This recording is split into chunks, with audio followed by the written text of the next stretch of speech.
Well, folks, thanks for tuning in to another episode of the Irons in the Fire podcast. I'm your host, James Krejci, and I'm up here in North Idaho in the great community of Sandpoint. And the air's a little thinner up here, but I'm telling you, the brain power is tremendous. So there's a lot of innovation in this community, even though it's a little bit smaller. A ton of impressive things coming out of Sandpoint, Idaho. So today's show is going to be impressive. It's going to be engaging, and I'm sure everyone will get a lot out of it. I'm here in the offices of Tamarack Aerospace Group with President Jacob Klinginsmith and founder and CEO Nick Guida. And gentlemen, it's a pleasure to have you on the show. Thanks for having us, James. Thanks. So I started following Tamarack Aerospace Group a couple of years ago, so I'm familiar with what you guys do, but kind of give the listeners a rundown of just what it is that Tamarack does. Yeah, we make active winglets. So we are changing the way that winglets are done on airplanes. Winglets are the little things that stick up at the very end of the wingtip, if you're not familiar. And traditionally, those are added to airplanes, and you get a couple percent efficiency gain by doing that. But those winglets come with a big structural penalty when you add those. So we've invented, and Nick has patented, an ability to add to the wing and then do a winglet and aerodynamically disengage that winglet actively. So it's an all new technology. It's kind of like the airbag in your car that is there when you need it, but otherwise it's stowed and you're just getting the benefit. It's a game-changing technology for aerospace. Awesome. So talk a little bit about maybe some of the companies that you have talked to and partnered with along the way, along your journey. Yeah, we've been to almost all the OEMs around the world, and we've got a lot of interest from military organizations and individual owners too. So right, we've been doing this almost 10 years now, and we've touched almost everybody, and we're friends with a lot of these companies. We're partners with a few, and it's been an exciting road. Well, what you're doing is really impressive. I heard that install number 100 is forthcoming. Yeah, is that true? It's pretty exciting, yeah. Wow. Next week or a couple weeks. Yeah, next month. So we'll do number 100, and we've been partnered with Textron for a long time. So our product is certified. It's flying around on Citation jets, which is a smaller business jet, and 3 different versions of that. The customers really, really love it. So we're excited about putting it on other airframes too. Awesome. So talk about why Sandpoint. Why have you chosen Sandpoint to launch an incredible aerospace company? What are the benefits to where you're at? Well, Sandpoint was, for me, I was years ago the chief engineer at Quest Aircraft. So Quest Aircraft is here in Sandpoint, and I moved here. I was actually in Switzerland at the time working for Pilatus, and I moved here and worked at Quest. Gotcha. Jacob was here. He went to university. Well, he can talk for himself, but so I moved here because of that, and then started my own company, and then started Tamarack after that. So okay. That's how I got here. Very I just nice. love it. It's a great town. I like sailing. I like flying. It's beautiful skiing and all that. So where else would you want to be? No kidding. So and came from Switzerland to Sandpoint. Maybe the skiing is kind of the common and the lake connections there, and the lake. Yeah. And then Jacob, what do you think in terms of advantages that Sandpoint brings to running a company like this? The big thing is the community, right? I mean, people come here for the small town experience, and of course the recreation that's here. So, when we're recruiting, that's a really big selling point for us. That's not for everybody, but and there's quite an aerospace community here. I think because of Quest being here and Aeroset even before that, and Cygnus. And now Burt Rutan's down in Coeur d'Alene. It's just kind of created this environment where there is disproportionate amount of aerospace engineers. Right. Yeah. Kind of a cluster, and that leads into the Spokane area too. Exactly. Yeah. Nice to see a lot of collaboration between companies and experts as well. Jacob, what kind of hobbies? I know you mentioned skiing and outdoors and lake activity. What kind of hobbies do you? Yeah, same for me. I like to live on the lake in the summertime. My family and I are out on the lake all the time, and skiing, of course, in the winter. But Yeah, Nick and I stay pretty busy with the business too, so. I'm sure, yeah. I try to steal some weekends to go skydiving. I like to do that, and of course we're always flying. So Nice. Skydiving, that's well, yeah, that relates to planes pretty well, so keep it all in that family. yeah, everybody says, "Why would you jump out of a perfectly good airplane?" And I normally say that you obviously haven't seen a skydiving airplane. Yeah. Oh yeah, it's not perfectly good then. That's funny. So I imagine that's how it all started. So I'm thinking that when we're talking about Tamarack Aerospace Group today, it probably looks drastically different than maybe the day that you first started and were kind of in that R&D phase, thinking about an idea. So take us through that journey. What from opening the first idea to where you're sitting today, or bad stuff too. Let's go with the good of the journey, and then No, I mean I'm just being funny. So I was a consultant, and I had a DER ticket for the FAA, meaning I'm allowed to sign for approvals for the FAA. And so I had a pretty wide range of skill sets. So I was doing winglet installations and modifications on airplanes, passive winglet installations, and helping them certify these airplanes. And each time I did it, I ended up with a lot of extra weight in the wing, and it just took a long time to do because the way a winglet works is as you increase the aerodynamic benefit, you hurt the structure, as Jacob said. So my job was to reinforce the wing in order to put a passive winglet on it. Gotcha. And that bothered me for years. I made my money doing that and grew the company. And one day I was coming back from a Steely Dan concert with my wife in 2009. I had the epiphany of, hey, why don't we turn off the winglet unless you really need it. I mean, turn it off during high G events, and just so that most of the time you can have it without this structural downside. Kind of like an airbag, you don't know it's there until you need it and it pops out. Right. So we had these devices that when you pull in an airplane, G's, and you load up the wing, these devices pop out and turn off the winglets so that your wing goes back to the original design of the aircraft, so you don't have these harmful effects. So that was a good idea. I needed to figure out how to make it happen. So there was a guy in town that was helping me. I'm an engineer, so engineers aren't typically trained in business. A friend of mine helped me start the company, and then we took that little plane you saw in there, that little RV6. Yeah.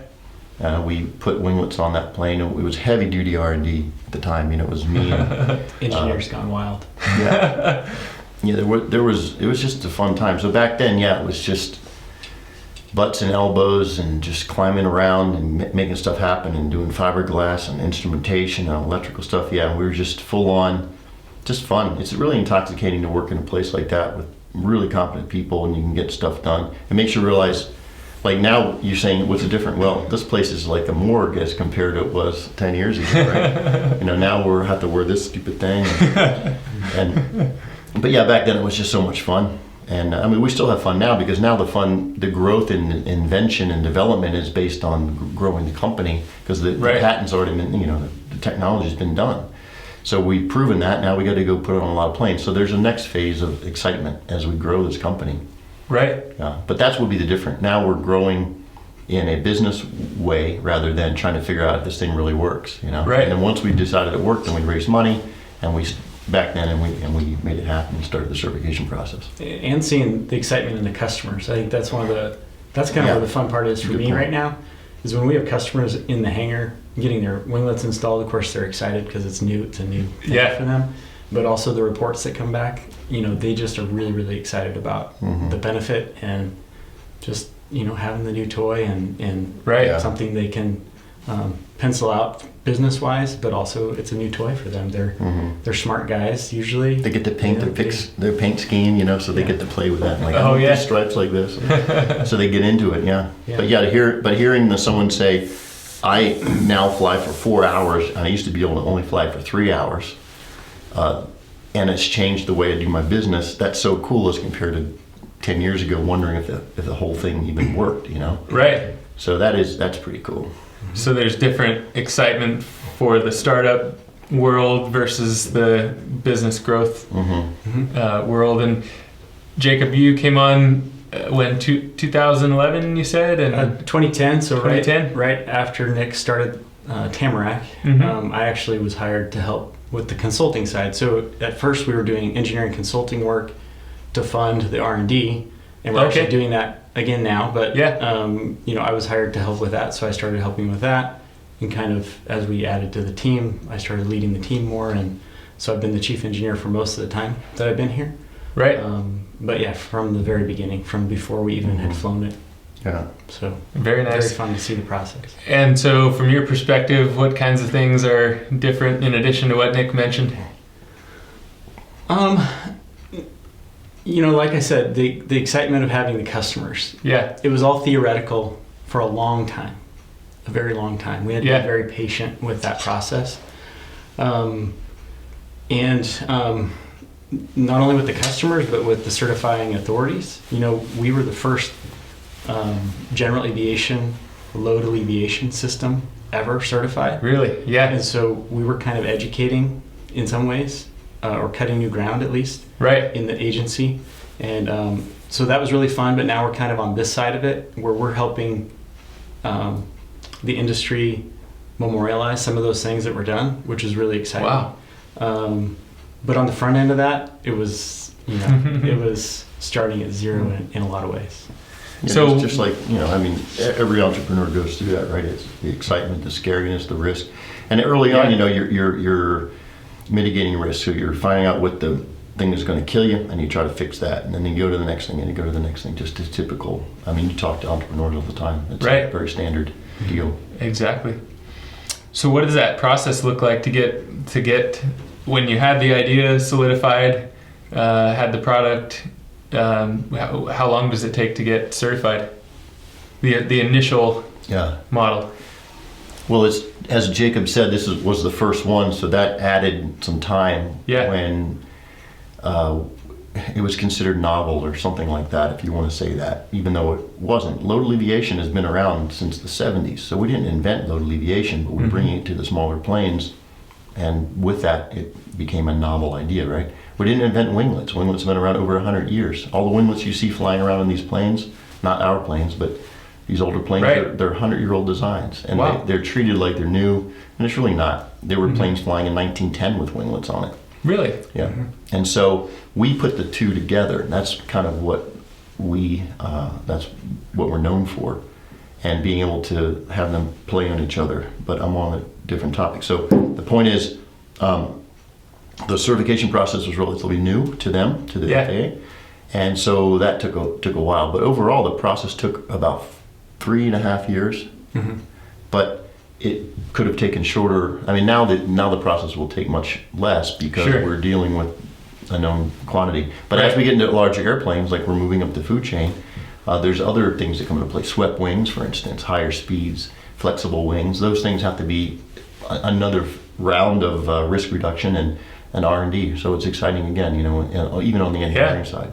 No doubt. And then is there a different organization that has to certify once you move up to larger scale, or maybe some different folks at the certifying agencies that are familiar with the larger airplanes. Okay. But generally the rule, it's funny because even with our because the system was novel, we brought, or the FAA and the certifying authority in Europe, EASA, they brought in Part 25 regulations because they didn't have anything to cover this in the Part 23 world. So 25 is big planes, 23 is little planes. Yeah. So we were held to standards above the Part 23 level, a lot, right? So the transition is not going to be that hard, I guess, going in. Just more work for us, but we were happy to do that because our eye has always been on the larger airplanes. Yeah. We just are progressing from smaller to bigger. So it was like, okay, well, we'll start working that way now, and then we'll have already sorted it out by the time we get to some of the bigger airplanes. Gotcha. Yeah. Gotcha. So following your guys' story, the journey has been impressive. I'm sure there's road bumps that come along the way. I think one that has been a lot of news around lately is the bankruptcy, and it's a challenging topic to talk about. But a lot of times we see bankruptcy. Sometimes when leadership of a company kind of makes a misstep, or bad decision. But in your case, it wasn't caused by that, and I think the way that you guys have recovered from it is proving that and showing that you guys are around for the long term. Talk about that experience and how you were able to navigate that and what that did for you. Sure. Yeah, our bankruptcy is different. I mean, it's very different. And one of the things that's really easy to see now is we're going to be paying back all of our creditors 100%. Really? Which is pretty unusual. Especially in aerospace. Yeah. Yeah, and it's because, we're making sales now, and we can afford to do that. And our bankruptcy came because our fleet was grounded in the spring of this year for 3 months. And in that 3 months, we didn't know that it was going to be 3 months or 9 months. It could have been, we didn't have clarity, even though we were working with the authorities on getting it resolved. We just didn't have that clarity. So it was a business decision that was deliberate to go into Chapter 11. And a lot of our customers, either at the time or shortly after, were like, thank you, because they understood that protected them. By protecting us, that protects them. And we were working with them, to get them back in the air as quickly as possible. But that whole grounding episode was triggered by an event that happened in Europe with one of our customers. We knew within weeks that the event was preventable, and it wasn't what the customer had reported to the authorities right away. Gotcha. With the 737 MAX grounding and everything going on, there was a lot of extra scrutiny going on. So I think had it not been for the 737 situation, probably within a couple of weeks, the fleet would have been back in the air. They would have validated what the guy said or validated that it wasn't accurate, and would have said, well, that's nonsense, and everybody can fly the plane again. But that's just water under the bridge now. Yeah. Yeah, but it was painful. Yeah, the whole fleet's back in the air now. They were back in the air. We kind of knew what the answer was going to be, so we worked with our fleet to get them upgraded. The answer was upgrade your equipment to the stuff that we said to do like a year prior to that. Some of them hadn't, and that's what caused the problem. Right. So we worked with everybody while they were grounded to get them upgraded at our expense. And then when the FAA agreed that was the answer, then they were free to fly. Yeah. So the customers they've been our biggest support through the whole experience. Even though they were not happy to have their nice plane grounded, they've been our biggest supporters through the whole thing. If people would ask, how are you getting through this? It's like, well, our customers. We call them all the time, and Becky and Bill and all of us here, all of us were on the phone. We had our little list of who we're going to call every day. And so we get pep talks from entrepreneurs, because most of these owners are entrepreneurs, right? Oh, yeah. They have their own business jets and fly around for fun. So they're calling us and saying, Nick, you can get through this, man. The strength of the product's going to get you through. This is what I would do. And we get counseling sessions from our customers. It's wonderful. So it was, I guess, not totally unexpected, because our clientele are pretty cool people, but getting through this with their support and our team, it was almost a natural thing. Yeah. We just had to let it go. We had to just continue to give them data and information on what was happening during the grounding. So when we filed bankruptcy, about 5.5 weeks later is when the restrictions were lifted. Okay. Man, that's quick. Yeah, but the planes were grounded for 3 months. Yeah. But that was the longest 3 months I can imagine. Yeah. And our customers are awesome. And we had interest through that whole time. So we were still selling winglets even with the fleet grounded. Right. Airplane people understand that these things come and go. So we were taking deposits contingent on everything being resolved. Right. So as soon as the fleet was back in the air, we started doing installations. We've continued to do sales, installations here, installations at our dealers. We have dealers all over the world. So they're back to selling and installing winglets. So all of that is allowing us to now come out of Chapter 11. We're working through that process. It's a very regimented process. Sure. So we'll probably, kind of spring of next year is what we're looking at right now to be out of Chapter 11. But it's very different than a typical story, I think. Yeah. No kidding. That's impressive. How many winglets have been installed since the grounding was lifted? I think all in about 11. Yeah. Since early July. So once grounding was lifted, it was pretty much just we had that volume. We had already pent up built orders. Up. Yeah. I mean, we had pent demand. Yeah. People were calling us. We were making sale during the AD. It's normal. I mean, Boeing they sold 100 737 Maxes at the Paris Air Show. What was it, eBase or no, eBase? At eBase recently. So yeah. So during the worst AD they've ever had, right? So people that are in the business, so the uninitiated, it sounds like the end of the world. But for the people that have been doing this a long time and fly the planes and our customers, they know that it's just a normal event, especially knowing the history. This AD, like for Boeing, it's a little different. That AD was due to other things outside of, not outside of their control, but ours was from a false pilot report, incident report. Right. So people that know the background understood what was causing it, and then that didn't freak them out, and they just moved on and ordered winglets. So yeah, we started doing winglet installations again. Got a great team. We did lose a lot of people. At one point we had 35 or 33 people, and we went down to 15 or 16. Now we're building back up to about 21. So in the process, we lost amazing, wonderful people. But that's how life is sometimes. Yeah. Well, it's nice that you've been able to push through it. Yeah. With and you still have a core of great people, and of course you'd love to have the people that you lost. You'd love to have them here, but that's impressive to see you guys push through the way you have. Thanks. And we've been following the story, and to see how quickly the bankruptcy has been dealt with, and you're working through the process still, but these often last years. So yeah, exactly. That's impressive. Yeah. So let's shift gears a little bit, and thanks for sharing the backstory and whatnot. But something that I kind of want to hear, I've just been curious. I'm a finance guy by trade. Am involved in manufacturing and aerospace from just kind of a fan perspective.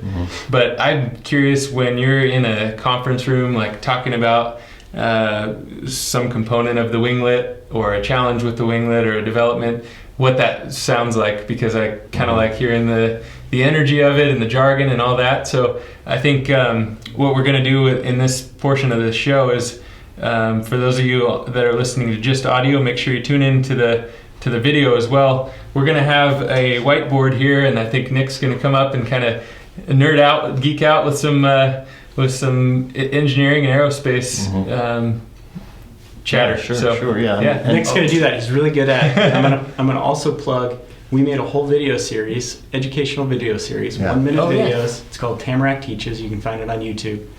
And it's engineers, all of our engineers, we made them all be on camera. We did 1 minute videos on all kinds of aerospace engineering topics, so you can go check that out. I think we have a little over 50 videos out there. Very nice. And these guys are good at doing this. I'm not the best at talking about it on camera, but I'm gonna try. No, this would be fun. No, but it's neat. We're really into teaching and helping, and we have intern programs, and we're involved in the community and that type of stuff. So it's fun for me to Very share nice. that, yeah. So where do I go to find those 1 minute video clips? Yeah, Is it's that just on on your website? the Tamarack Aerospace Okay. group website, or on our YouTube channel, Okay. and it's Tamarack Teaches. So search Tamarack Teaches on YouTube, and we can pull that up. Be sure, if you're listening to this, go check those out. So, Nick, I'm going to scoot out of the way here and let you kind of go at it here. Well, it's interesting because just yesterday we were in an undisclosed location talking about this to some people that need more endurance on their airplane. So they have a fleet of these things, and they want to, they call it be on station for longer. So they want to stay on and doing their circles or whatever they're doing for longer. So what do winglets do? Well, winglets increase the aspect ratio of an airplane. So picture a glider having really long wings. It's because it's very efficient. And so the winglets, in a sense, increase the aspect ratio. I'm going to explain what happens when you increase an aspect ratio. So if you look at drag, you end up with an induced drag, a form drag and an induced drag. So this is just pushing an airplane through air creates drag. So this would be like if you hear a car says the drag coefficient is 0.3, lowest drag coefficient. You've heard that over the years. But that doesn't create lift, it just moves down the road. But when you create lift with wings, a 3D wing, you're creating drag associated with that lift. And this drag, CDI, CDI is your lift coefficient squared over pi times a Oswald efficiency factor, 3D factor, times your aspect ratio. So aspect ratio is inversely proportional. So the larger your aspect ratio, the lower your drag. Yeah.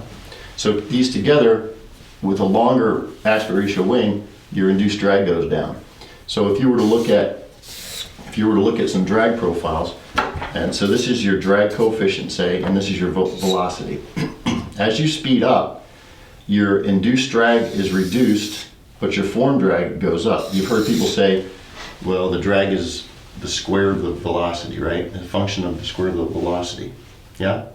Have you heard people say I hear that pretty much every day. Yeah, everything, yeah. So when you add these two together, so this is CDI, this is CDO, you end up with this, you add them together and you end up with this drag.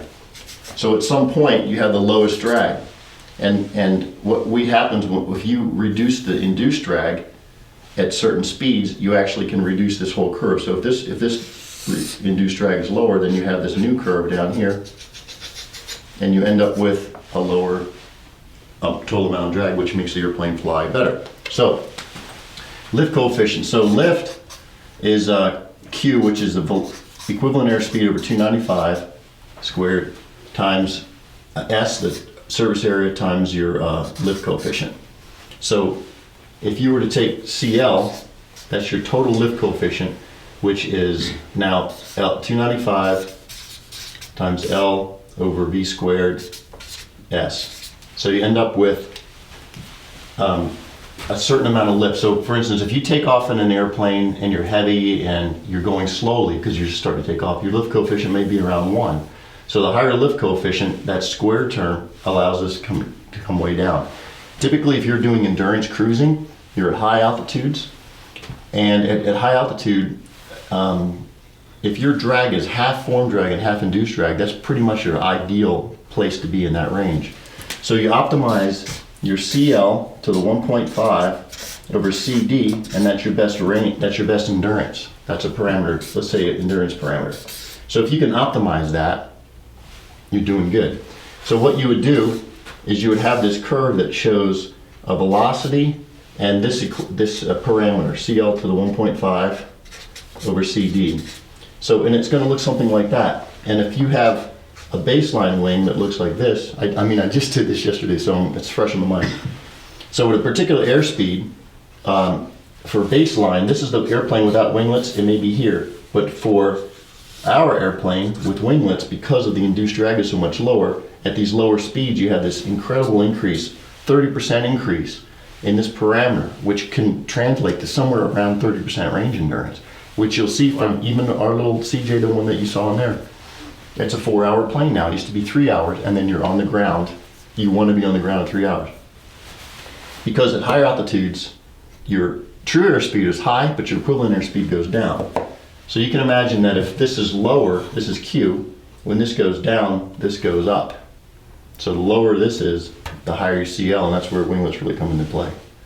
But our winglets do more than that too. So did I geek in on? Oh yeah. And some of this is on the website, but the idea is trying to make, how much more time we got? We're good? We're fine. Yep. Okay. Yep. So I will draw one more thing then, Yeah. if that's okay. So here's your airplane. You're flying along, and you have, pretend there's lift on this wing, right? There's lifting up on the wing, it's 0 here, and it makes this shape, like that, as you're flying through the air. So this is, you're looking at the airplane. Mm-hmm. When you put a winglet on it and an extension like we do, it makes this distribution lower here and higher out here. And you can imagine, it's the same amount of lift. If it's a 10,000 pounds under this curve, it's still 10,000 pounds under this curve, but it's distributed differently. Which one do you think bends the wing more right here? The second one. The second one. It bends the wing more because the load is distributed further away. That's what winglets do, and that's why they're bad for structure. Great aerodynamically. Because this shape is better aerodynamically, the second one is better aerodynamically because it's closer to an elliptical distribution, but bad on the wing. So this is how in the old days I would go in here and put metal here and strengthening the wing, just like if you were carrying wood far away from you rather than close to you, your arms hurt more. So, and you can calculate the stress on this by other equations that can tell you how much more metal you have to put in there to substantiate or to support the additional stresses.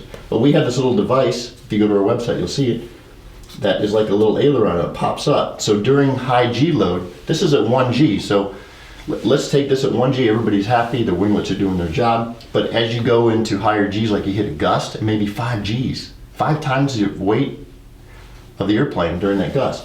This device pops up, and then our distribution looks like this now. Down and up. So now, this is actually pushing down while this is pushing up. So now our stresses are so much lower that we can actually increase the maximum zero fuel weight of this airplane. You can see where that, Gotcha. If this is negative, this is pushing down now, and this is pushing up, it would be something like someone holding your hands up, yeah, if you were carrying that weight. So, that's what we do. Active winglets, we make the passive winglets of 100 years ago, we pretty much those are obsolete. So that's how we're attacking the world, James. That was amazing. I actually caught some of that. Good. Most of the time my head was spinning a little bit, but I always enjoy when my head's kind of spinning and getting me thinking about things. So exactly what I was looking to hear. Thanks, Good, Nick. So in closing, let's say I'm back here in 3 to 5 years, probably, yeah, in this room here. And what are you guys going to be itching to talk about, do you think, in that time? Lots of stuff. Bigger. I mean, you can see the theme already, James. We've started small. We're making it bigger, bigger, bigger. In 5 years, we'll be talking about a lot bigger airplanes.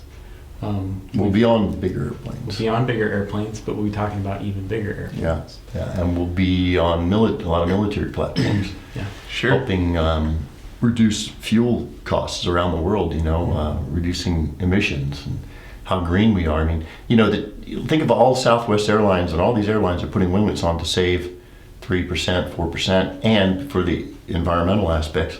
Well, we can triple that, quadruple those type of savings. So we're going to be talking about how much impact we've created in the global economical and the ecological scale, and we've helped that. So those are the type of things: bigger planes, more efficiencies, more of our patents and technologies being marketed and commercialized. That's what we're going to be talking about. That's incredible. The savings on something like that is, we're talking in the billions, I would say, if you're talking about a fleet of commercial airlines, right, going from 3% to, say, 20%. That's incredible. Yeah, we're talking in the range of somewhere around 15 to 17% on these larger planes. Wow. Because we let them fly at higher altitudes, and for the most part, and that really is where a lot of the benefit comes from. Okay. Getting to higher altitudes. You might hear your captain say, hey, we're going to level off at 33,000 today on the way to Seattle. Well, they could be at 37,000. That would be already, with that same plane, it could be 12% better. Okay. Because it's about 3% per 1,000 feet, 3.5%. So the fact that they're so heavy they can't climb is what's creating that. That's why. So it wouldn't be fuel efficient, so to say, for them to climb to 37 today because of the amount that they're using? They just can't get there. They're too heavy. Okay. The air gets too thin and they just can't climb anymore. The plane just stops. Gotcha. Yeah, wow. But if they had more wing, they could climb up higher. So you guys are changing the game. That's right. To put that in perspective, we have a customer, even on these little jets, it's dramatic. We have a customer, he flies from Colorado to California all the time. He knows that route like the back of his hand. Normally he lands with 700 pounds of fuel on board doing that route from Colorado to California. It was actually Montana. I don't mean to interrupt, but okay, so Montana. Yeah. But his first trip with the winglets, he landed with 1,400 pounds. Really? So he saved all that fuel. And he was so excited when he landed. He's like, guys, these things are going to pay for themselves in no time because look at all the money I just saved and the fuel that I didn't burn on that trip. Right. Exactly. And so that's just a little jet, 7 people, on, 7 passenger jet. Imagine if it was Start scaling that up. a 737. So Cool. Not to mention the fact that there's 700 pounds of less fuel emissions in the atmosphere, Right. right, for that same trip. Wow. Well, Nick, Jacob, thanks for coming on Irons in the Fire. I had a feeling that this would be a pretty intriguing conversation, and you guys surely didn't disappoint. So it's been very exciting and Thanks. fun to talk to you guys. Yeah, you're Thank you welcome for having anytime. us. Yeah. We'd love to have you back.